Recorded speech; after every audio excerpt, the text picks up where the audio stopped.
సాంప్రదాయిని సుప్పిని సుత పూసని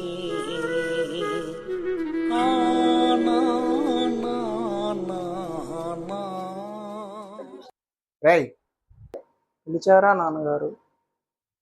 ముడ్డి కిందకి 30 ఏళ్ళు వచ్చాయి. ఇంకా ఇంట్లో తిని కూర్చోవడం ఏంట్రా? పక్కింటి సురేష్ని చూసి నేర్చుకో. తొక్కలో వార్తలకు స్వాగతం. నగరంలో ఓ హత్యకు సురేష్ అనే వ్యక్తి కారణమని పోలీసులు నిర్ధారించారు. ఇంకా వివరాల్లోకి వెళ్తే,